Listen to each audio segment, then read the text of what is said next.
How can a series go from one of the most popular and beloved franchises in the world to one where the ending was so bad that half the franchise started believing it was intentionally bad on purpose, that there is a secret ending that explains all the plot holes away and would have been one of the biggest twists in cinematic history?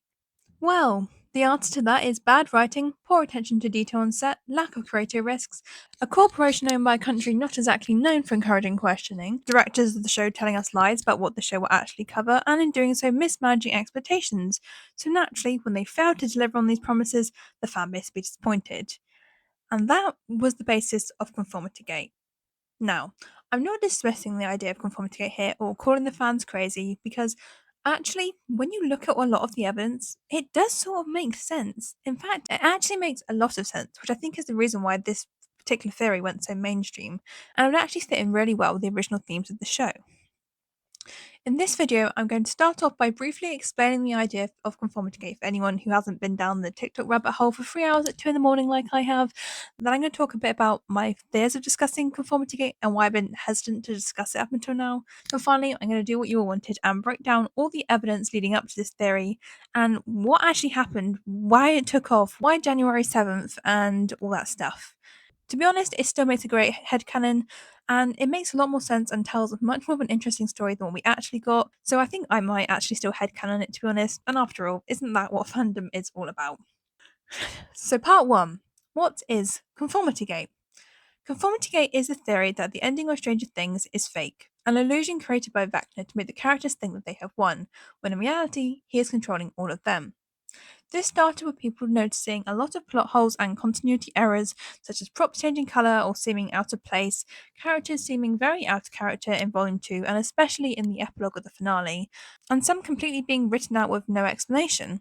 There's D&D hints and the characters in the show themselves being unsatisfied with Mike's happy ending he wrote for the campaigning, seeming to be a meta note to the audience, and finally some similarities in the behaviour and appearance of the characters and extras in the epilogue to Henry Creel. Some people theorize this illusion started off before the epilogue. Before it cuts to black, we hear Vecna's clock and a heartbeat. But others believe it might even go right back as far as where Mike first saw Vecna, as he is the one seeming the most out of character, and everything from there onwards could be Mike under Vecna's curse and being in control of Mike. However, the theory got even wilder when fans started spotting patterns and potential clues in social media posts by or linked to official Stranger Things and Netflix accounts, seemingly hinting to something big happening on January the 7th, which led people to believe a secret episode 9 or an announcement of one would be dropping on that date, where it shows that Vecna was secretly playing us all along and the ending was just an illusion. So, part 2, the problems. Okay, so obviously Stranger Things ended over a week ago now, and this whole conspiracy theory pretty much emerged immediately afterwards. So, why didn't I talk about it until now? Well, several reasons, and I will be discussing Byler and the queerbaiting of the Duffers here, so if me just mentioning this is going to send you into a spiral and start commenting below that I'm delusional and stuff, please just click off now or just go to the timestamp on screen to jump to where I break down the actual conformity gate theory if you don't want all this context and stuff. But for those who do want this context, here we go. Number 1. So the first reason is I was kind of still holding out hope. The problem with this theory, as I said, is it actually does make a lot of sense. It matches the styles of other movies and TV shows that have this twist, and all the evidence does kind of seem to line up. However, it's also one of those things that deep down you kind of know the Duffers just aren't that smart to do this, especially hearing a lot of the stuff they've recently been saying and their kind of true values being brought to light. And also having Netflix and America in general, to be honest, would never really let this sort of ending happen, as an ending where everyone breaks free from conformity and realizes the true atrocities of the world isn't exactly fitting into their capitalist structure and conformist policies. And again, looking at the things the Duffers have been saying recently, they don't seem to care much about the actual story, dismissing the backlash from queerbaiting allegations and calling Byler shippers just noise they had to block out, and even saying that the only reason they'd come back to Stranger Things in the future is if they were broke and just needed the money. So I think that pretty much sums up their appreciation of the actual story writing going on here and how much effort they put into it.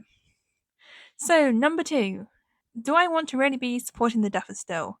Well, part of me still really wants to talk about Stranger Things because up until season 5, volume 2, I loved this show so much, and I still love the fandom and headcanons coming out of season 5, even after it's over. It's become one of those situations where the show will now always be just tainted by the writers, The obvious queerbaiting and the sensitive responses to the whole thing, making us the butt of their joke and laughing at the very fans who supported their show, both by keeping the fandom alive and also just giving them money by watching it and buying their merch. And it just leaves a bitter taste in your mouth now whenever you start thinking about the show again. Because, in a sense, videos like this, anything that keeps people talking about the show and keeping it relevant, does keep making them money. But on the other hand, fandom has always been a huge part of any show and something that I've always loved. And it seems such a shame to let this amazing community and fandom go now just because of incompetent writers and conformist writing choices in the end. So I was kind of torn, and it's why I took so long deciding whether or not I was going to make this video. And 3. Will this theory just turn into another way to mock, violate, and invade our spaces again? Okay, so this is my point that will probably annoy the most people, but I do kind of have fears that Conformity Gate will turn into just another way to take ideas away from Byler shippers and either distort them to fit the straight ships being endgame, or into other conformist ideas which miss the whole point of the theory in the first place. Or that they'll make the theory so mainstream, and then when it turns out not to be true, just turn it against Bylers and use it as an argument that everything Byler shippers have said and all the careful analysis we've done of the show is just all part of this crazy theory, and dismiss it all and put all the evidence we've come up with for Byler and the careful analysis, which is all very nuanced and thought through, on the same level as people just conspiring there's a secret episode 9. And again, I'm not coming for anyone who believed in episode 9. I kind of secretly deep down did a little bit, but I'm just pointing out that it's not the same thing as all the literary analysis people have done before this. Hopefully you get what I'm saying there. So conformity gate did start out as a Byler theory. I can't find the exact origin. I think it started somewhere on Twitter, but the fact that it has gate in it at all is shows that it's a Byler theory, as this is the way all Byler theories are named. So the basis of it is that Hawkins is stuck in a world where everyone is conforming to the norms, which includes the fact that Mike's character has been written to just be a bad friend and boyfriend, rather than explore the more complex and nuanced story that his character could have had. And also the fact that the only canon queer ship in the show, Robin and Vicky, have been completely written out and implied to be broken up. Due to this theory becoming so mainstream, like so many other things, it has now been taken by people who completely miss the whole point and use it as a way to just make Malevolent endgame. And I want to make it clear here that I have no problem with people who ship Malevolent if they're doing it respectfully. And even if it had ended up where Malevolent was endgame, where it had been written well with their previous problems being addressed to a point where they were now a healthy couple, well, of course I would have been disappointed because I ship Byler. I wouldn't have minded that ending and I would have been able to accept it. However, people have started saying the only reason that Mike and Elle aren't together now is because Vecna has put a spell on them, and if conformity is real, then they'll get the happily ever after, still ignoring all their problems and living in just lies. And that the only reason they want the Secret Knife episode is because they think it will get them more 11. Like, do you even hear yourselves here? This completely misses the entire point. Do you know what conformity even means? Like, this makes me so mad. I feel like you can hear me getting mad here. But, feel free to ship Malevolent and headcanon them being endgame. You are allowed to do that. That's the fun of fandom. But just don't use conformity gate to explain this, because the two ideas just completely juxtapose each other at their very core. And my second fear, while yes, this theory did start off from Byler's, it grew way beyond that with the episode 9 conspiracy. Yet I kind of had this sneaking suspicion that for those who want to mock anyone that believed it, or just mock anyone who has fun making theories, it will come back to just mocking Byler shippers, and another way to call us delusional, and not just for Byler, but for everything. And while I do want to talk about this theory because it is a fun theory and a good headcanon, I just worry that people will take this video out of context. You see people believing there is a secret ninth episode and looking at numbers hidden in Instagram posts, and then equate that to the same thing as people breaking down scripts, analysing cinematography and acting choices, and looking at queer coding, something which has historical precedent for queer coded characters, and then just lump it all together and blame it on this Byler fandom just for being delusional. You see what I mean here? And again, I don't want to bash anyone that believes in the ninth episode. A tiny bit of me still even wants to hold out hope, even though I know it's not happening. And again, part of fandom is that we can have some of these theories, but you see how these things could be taken out of context and used to bully and mock certain fan bases by homophobic viewers. I hope I explained that okay. I worry that I've talked too much about this when for many it probably doesn't even seem like a big deal. But unfortunately, in the world we live in, this is a very common tactics used in politics all the time, where you take one thing or idea about a certain group of people that they've said and then use it as an argument to undermine everything said by that group and just chalk up any observations they've ever made that are very valid as just being delusional. And while you may argue, this isn't politics, this is just a TV show, it's not the same thing. You'd be surprised how similar the tactics are and how much TV and media actually influences real life. And so hopefully you understand why I wanted to preface this video with this very long-winded explanation and to explain my absence from YouTube since the finale aired, and also my decision now to talk about this theory, because at the end of the day, I'm in fandoms because I want to have fun and talk about these sorts of things. So, yeah, thanks for listening to me waffle on about that, and now let's get on to discussing the actual theory. So, part 3 of this video, all the evidence that pointed towards Conformity Gate. So, I'm going to start off with by covering all the theorizing that happened before the finale actually aired, because elements of this theory actually were going on before the finale even dropped. There were already some theories going around that the finale would reveal Vecna being in control, maybe still possessing Will and changing memories and details right before our eyes. And I actually kind of believed this myself and really hoped that it would happen. And I even made a whole video on this just a few hours before the finale came out. And I can see people still commenting on that video saying, this has been great if you'd posted it before the finale.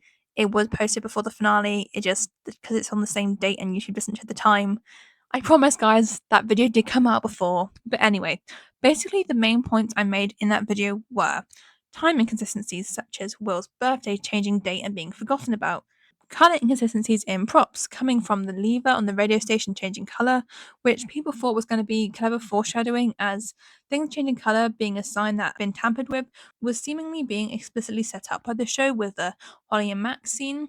Also, Vecna having some control over Will via the odd lines about milkshakes at Malvold's and him loving getting lost in the woods in his coming out speech, and also the similarity between this stance and Henry's and also Billy when he was being possessed. Then the first shadow and the themes of a play within a play being potentially revealed, similar to WandaVision or The Truman Show. And then the themes around D&D, sparking from the idea that Mike's campaign right back in Season 1 was the same length as the runtime of Season 5 and ended in Episode 1 with Will being taken, then with Mike choosing a safe ending and the others all complaining it was too easy and there was so much more to still tell, which indicated to us fans that there was more coming of the show. And also themes within Season 5 that Mike couldn't write the ending of his campaign this time. There were theories going around that Vecna had been changing people's memories, such as Will's birthday in Rinkomania, potentially from as early as Season 4, especially going into Season 5 and then in Volume 2 as the inconsistencies just grew and grew, seemingly having scenes completely missing, which led to unexplained things like Max not even questioning Hopper being alive when she woke up from her coma, indicating that maybe there were scenes that happened and Vecna had hidden it from the audience's memories or even removed some of these scenes from the characters' memories.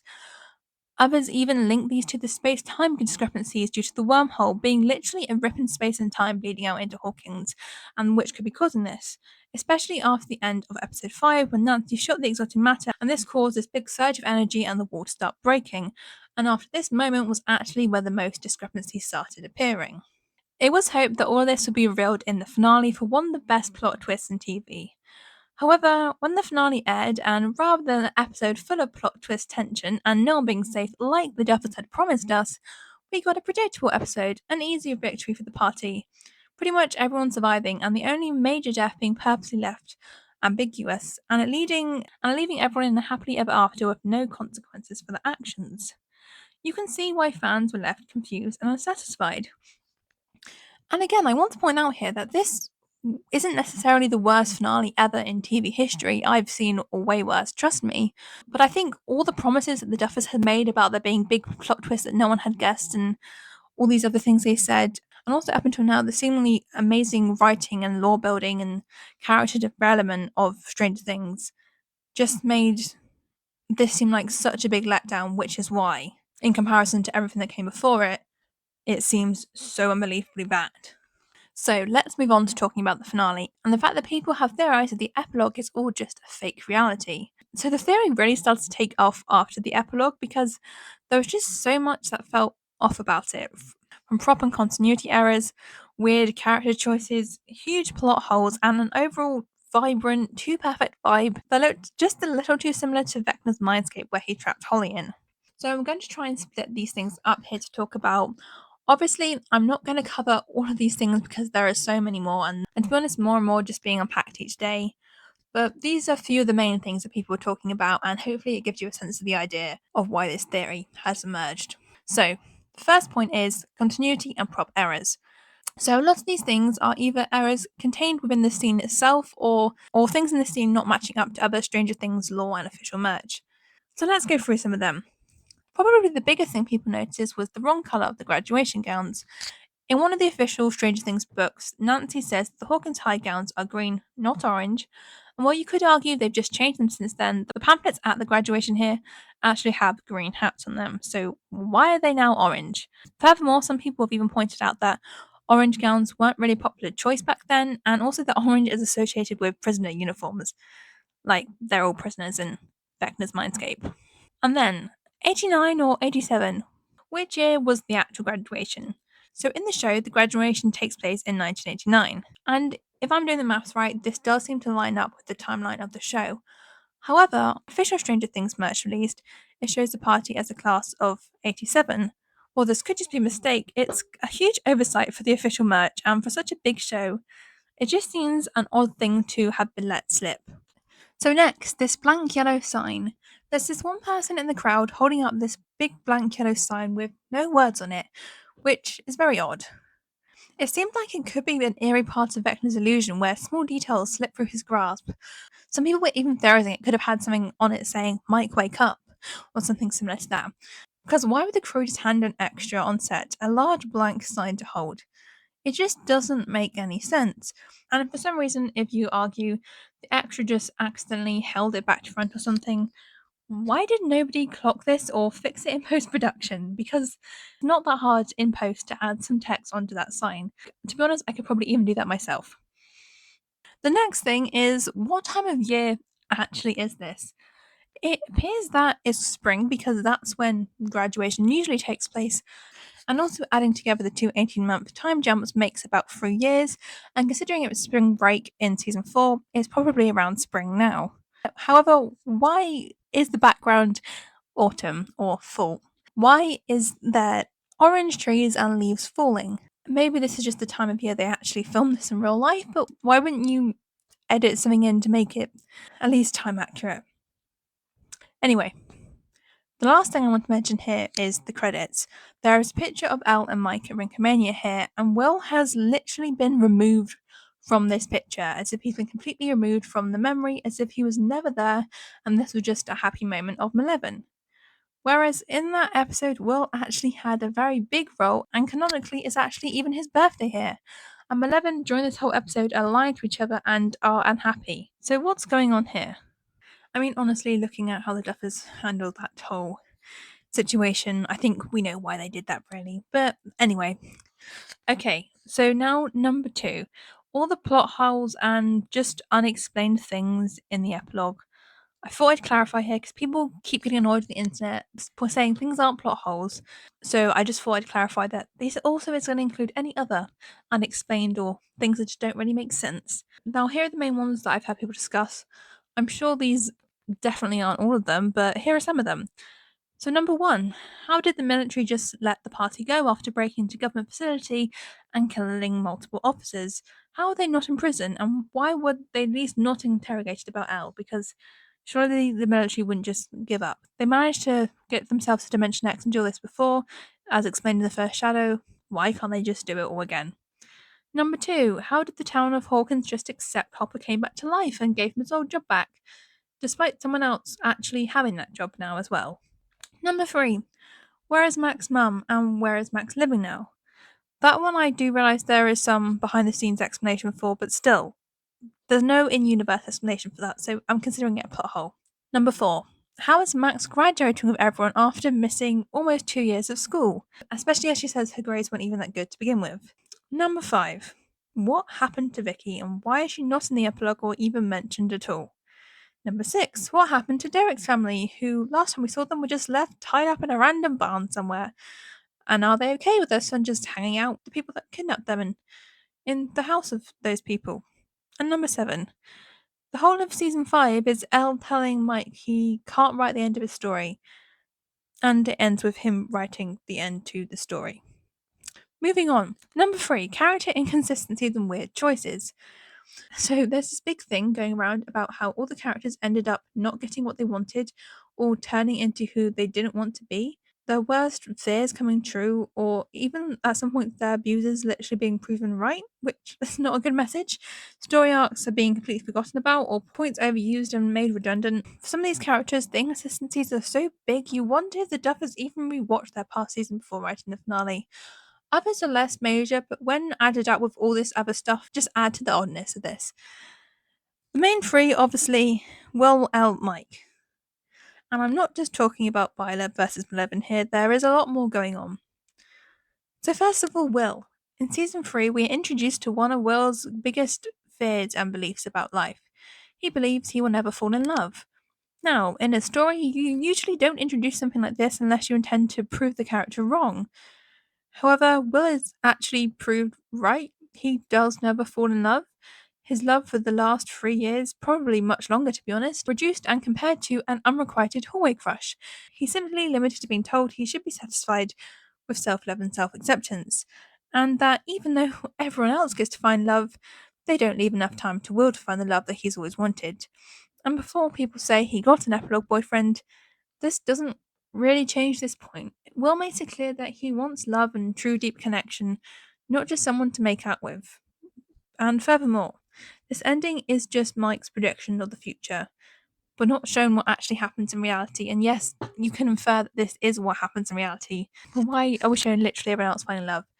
Except Will. If you wanted a rejection arc and someone learning to be by themselves, you already have that story in Steve. We didn't need it from Will as well. Anyway, I'm digressing now. You can tell I'm annoyed by this point, and I have a lot more to say about it. Also, in the vision that Will says Vecna shows him, apparently Vecna says that if he comes out, his friends will slowly drift away from him and leave him alone. And in the epilogue, again, if we take Mike's projection to be true, this happens.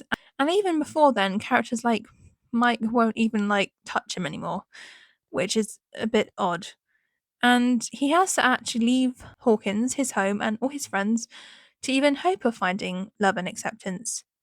So, yeah, I feel like the message of the story shouldn't be proving your greatest fears were right and that your abuser was right. It's just not great messaging. Okay, number 2, Elle. Elle's arc is all about finding found family, independence, and happiness, and reclaiming her stolen childhood. Only for her to have to be the one to make the sacrifice on behalf of everyone else. It's established that the time she grows most as a person is when she's becoming more independent and growing her friendship with Max and with other people and other ideas outside of just Mike controlling her and telling her what to do. Only for at the end, her being reduced as just Mike's girlfriend. Furthermore, she tells Mike he is the only one who ever understood her, when we are literally shown and told throughout most of season 4 that this is not true, reinforced in season 1, where until Mike realizes Elle might be able to help him find Will, he just wants to send her off to an insane asylum and lies to her. And continues throughout the season to refer to her as a weapon that they could use, not like an actual person.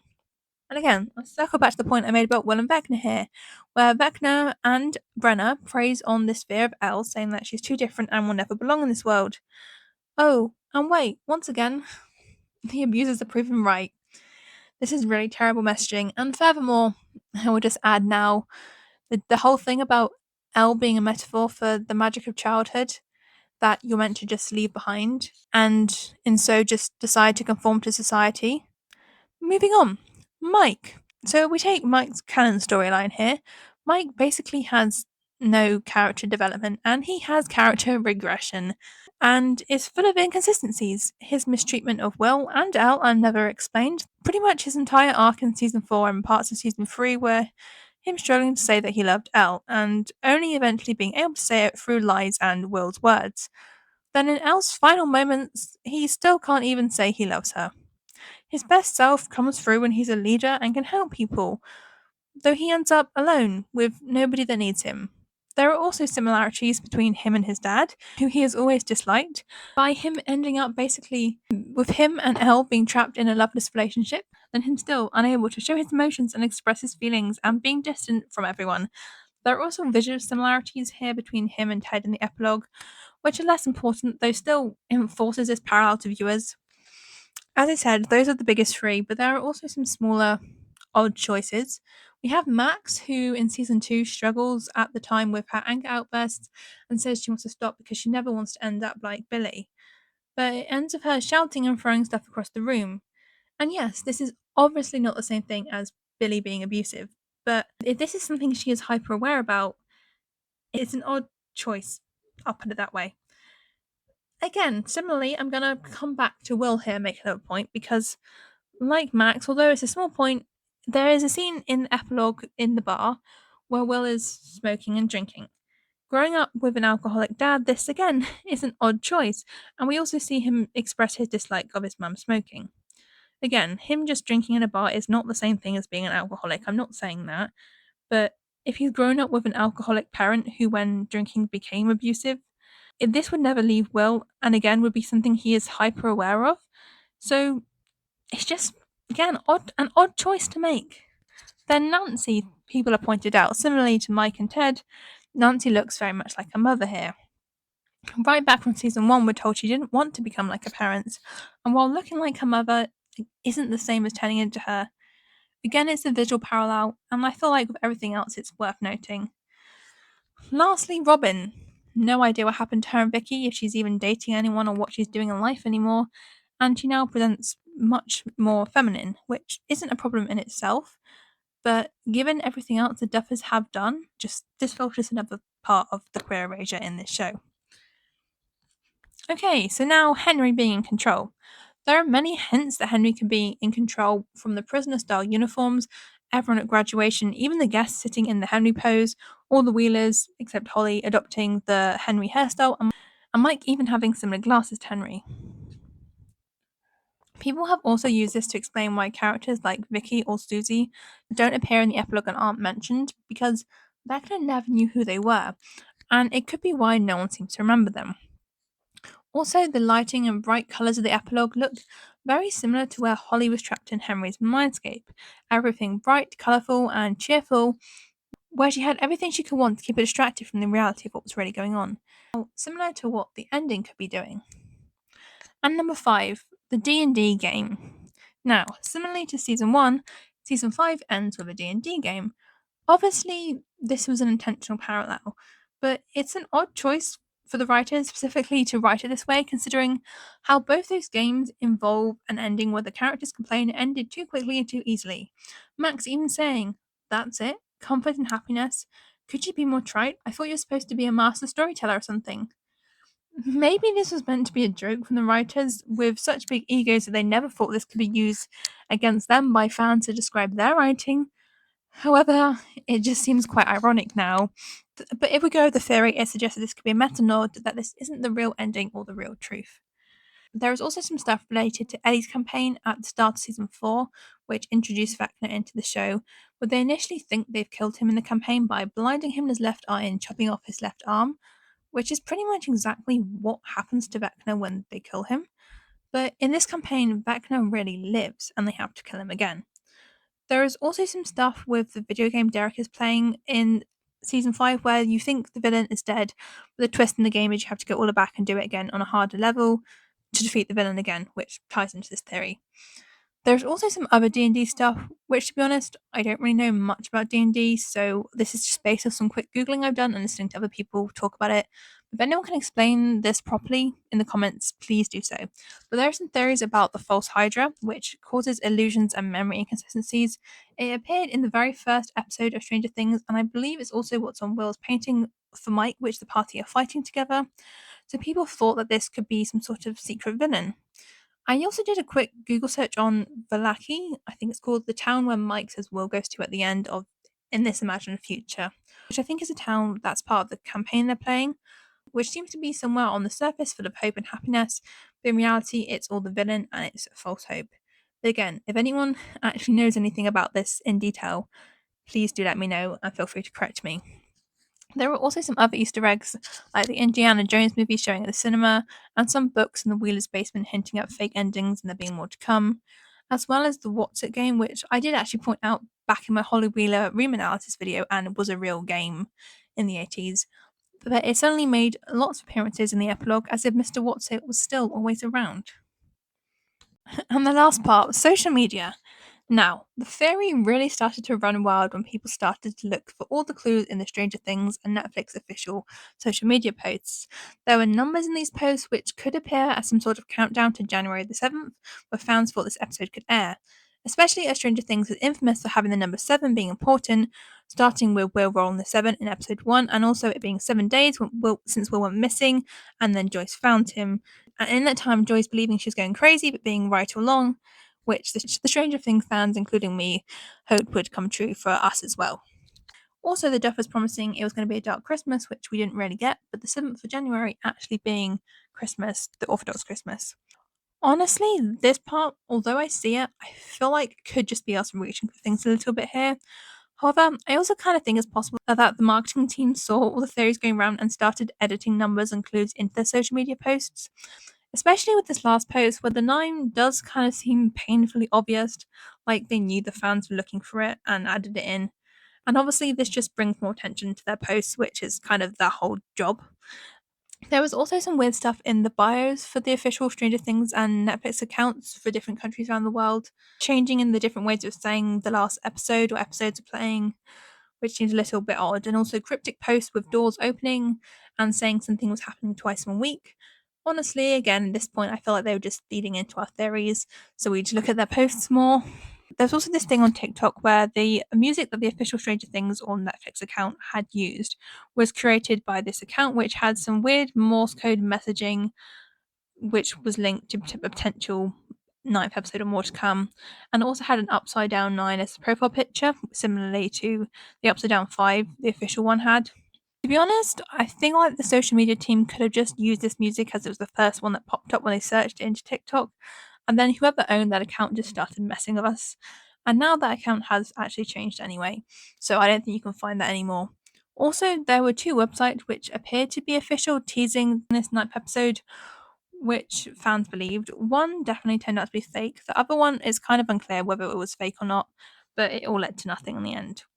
Like I mentioned before with the merch misprint with the year that the class are graduating, there are other weird merch decisions, like the official WSQK vinyl containing many songs that didn't appear in the show, despite I would imagine them having still had to pay for the rights to put these songs on merch. And also the For Will cassette that was on a lot of merch that came to nothing, along with several other things. There were also some discrepancies over the cinema tickets being sold as food vouchers rather than actual tickets, which people thought could be a way around the fake advertising claims if this turned out not to be the real finale, though it turns out it's probably just to avoid cast contracting issues with having a theatrical release. And some people also were saying the Volume 2 and the finale weren't logged on Netflix in the way that all the other seasons were. I don't know how true that part is, to be honest, but it added to this theory. We also had in interviews post finale, the cast constantly referring to the episode as episode 8 and not the finale. And also there being changes to the social media pages referring to it sometimes as a finale, sometimes as volume 3.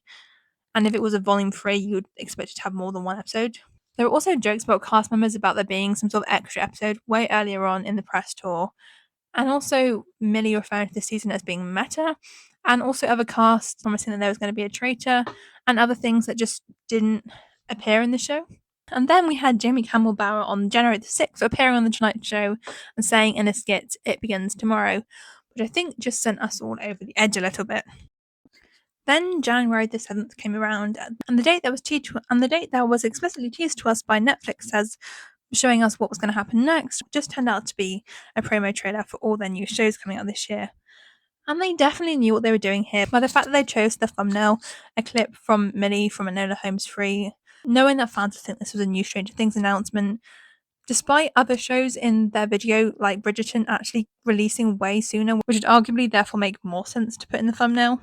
Then we had a slight resurgence to this theory by another suspected date being January the 12th, as Netflix announced they were then going to be releasing a behind-the-scenes documentary for this episode. People theorized that this would actually be a big reveal or the secret ninth episode, linking it to something similar that the Seventh Nightmare on Elm Street movie did. It had been paid tribute a lot of times throughout Stranger Things and was kind of a mockumentary style film where the villain came into the real world and interacted with the other actors who were playing themselves. And also the release time for this was different to all the other episodes of season 5, and it was like 2 hours long. However, when the 12th rolled around, it turned out that it was just a regular documentary, and not even a good one at that. Honestly, I don't know if I have the willpower to put myself through watching 2 hours of basically just the Duffers talking about nonsense at the moment. From what I've read and seen clips of online, it's basically just them making the whole situation worse and making themselves look even worse. They talk about how they didn't even write the final script till they actually started filming that episode. Them just complaining about how hard their lives are and how busy they are and how they didn't really have time to write anymore. There's moments of the cast pretty much feeding them ideas and having to say, hang on a moment, do you do remember this, right? Would this then make sense to me to do this? Because, like, I want to keep it continuous the plot. There's a moment in the writer's room where the guy who wrote episode 4, which was ranked the highest episode, even pointed out that there should probably be some demo gorgons or something in the abyss, or it will be very odd. So we know the Duffers heard that conversation, despite them now in interviews just being like, oh, we just think Vecna may have forgotten about that. There's also moments of the cast pretty much giving them ideas and seeming to know more about the characters than the writers themselves. Like, the actor shouldn't be the one reminding the directors and writers that. There's also a part where Jamie's saying something about Vecna's backstory in the first shadow and going into complex detail. And one of the Duffers are just like, yeah, sure. Like, they don't even know their own show at this point. And even more, there's this one part going around where it literally shows them having ChatGPT and Reddit open on their tabs whilst writing the show. I don't know how the editors didn't notice this while putting together this documentary. I don't know how they thought they'd get away with this. But honestly, it's just so funny. It makes so much sense. But yeah, I actually don't know why they released this, to be honest. I don't think it's helping their image at all, and it's just making them into more of a laughing stock. But yeah, maybe at some point I will have the willpower to sit down and go through all that, because I'm sure there are some moments that I could talk about, even if it's just me talking about how bad the Duffers are. But yeah. So that was Conformity Gate. I'm sure there are much more clues, but hopefully that gives you an idea what this theory is all about and how it sprung up. I hope I didn't sound too mad whilst recording this. I was feeling very mad about a lot of these points because honestly, I think they can just be explained by terrible writers who don't know anything and don't really care a lot at this point. But again, even though it doesn't seem to be canon, I think I still might headcanon it because the ending, the character aggression, and the odd messaging just makes me so mad that I like this idea way better. And at the end of the day, isn't that what fandoms are for? Also, I really appreciate you guys' patience with this video. I know the finale came out well over a week ago at this point, and I said this video would come out a few days after. But honestly, kind of as I explained earlier, I've just been so mad and conflicted about Handel talking about Stranger Things going forward in a way that still enjoys the fandom spaces, but also doesn't give the writers any more credit, or that it just ignores or glosses over the big issues with the messaging that their story gives, which does have real world implications. And now I've kind of had a bit of time to think about that, I do hope to start posting more consistently again. And also, this video I think is going to be really long, which is why it took such a long time. And I wanted to wait till a lot of this stuff has kind of happened so I could include as much information as possible. I think I will make some more Stranger Things stuff going forward because I do still have a lot to say, but I'm also going to be mixing it in with me talking about some other TV shows or movies, doing character analysis, etc. I have some ideas and I started writing some things already. In terms of Stranger Things, there are still some things I want to talk about. I've got a few ideas for upcoming videos, which I will share here. These include the meta reasons behind the forced conformity in storytelling, and that causes all these stories to push this message of conformity onto viewers. If Byler was ever intended, or if it was always just meant to be a queer bait, the odd and harmful messaging of the show, especially about outcasts and marginalized communities, the canon Mike Wheeler and him basically becoming Ted at this point, how the writers in this show don't understand how to write setup and payoff, and all the things that were set up without a payoff, and all the things that had a seemed payoff but weren't actually set up. And also the continued queer coding of Mike Wheeler right down to his final moments, despite them continually denying that they are doing this. These are just some ideas that I hope to discuss in the upcoming weeks. If there is one idea in particular or anything else that you really want me to discuss, let me know below because I can prioritize doing that.